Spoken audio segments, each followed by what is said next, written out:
Twilight's Kingdom certainly gave us some more information on the history of Equestria. So the question is, what does the timeline look like now? Over the show, we've been given 5 significant historical events, a few of which are said to have taken place 1,000 years ago. These events, in the order that we learned about them, are Nightmare Moon / Luna's banishment, the fall of Discord, Hearths Warming Eve / Equestria's formation, Sombra's banishment / the Crystal Empire's disappearance, and finally, Tirek's imprisonment. The only 2 events that weren't labeled as 1,000 years ago were Hearths Warming Eve and Tirek, but we know that Hearths Warming Eve took place before any of these events since Equestria was formed after it happened. We're not sure when the events surrounding Tirek took place, however, as it was not explicitly mentioned. But there's one other thing that these 2 events have in common. Both mention Starswirl the Bearded.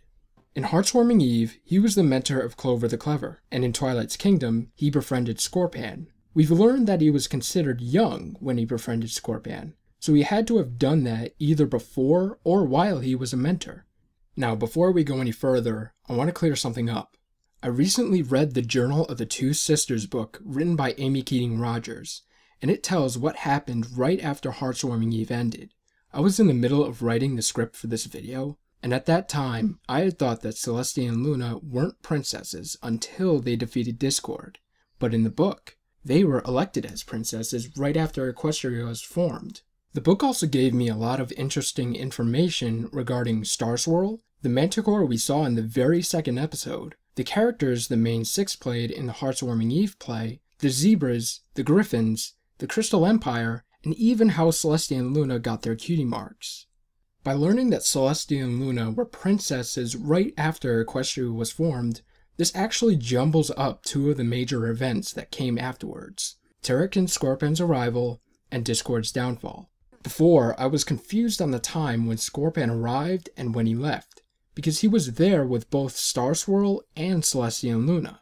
Now that I know when the diarchy had formed, this makes it so that he could have both arrived and left Equestria either before or after Discord was defeated, or arrived before, was there to see him defeated, then left after.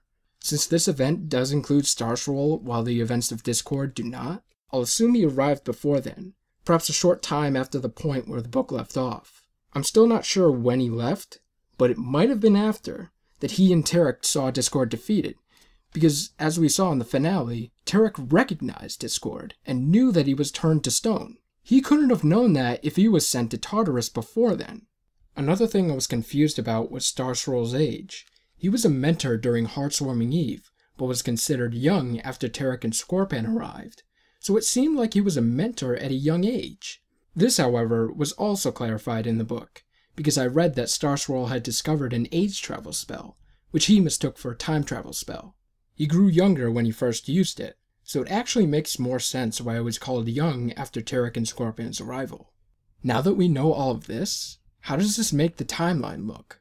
We'll start off with Hearths Warming Eve, after which Equestria was formed and Celestia and Luna became princesses. A few years later, Tirek and Scorpan arrived, followed by Discord, who then started his reign of chaos. Starswirl wasn't mentioned in the events of Discord, so he must have either passed away or used some sort of time-traveling spell before then. When he saw Discord defeated, Scorpan must have believed that Tirek had no chance of succeeding, so he urged him to stop. Tirek refused, and was sent to Tartarus after Scorpan alerted Celestia and Luna.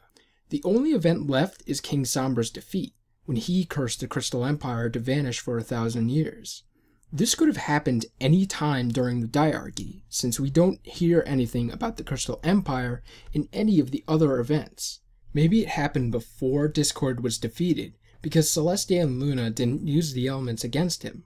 Finally, we have the events of Nightmare Moon, which will end the diarchy for 1,000 years, leading up to the events seen in the show. So the timeline looks something like this. If you have any thoughts or comments regarding the timeline or any events that have or have not been discussed, please feel free to leave a comment below. Until next time, I'm a herd of bronies. Thanks for watching.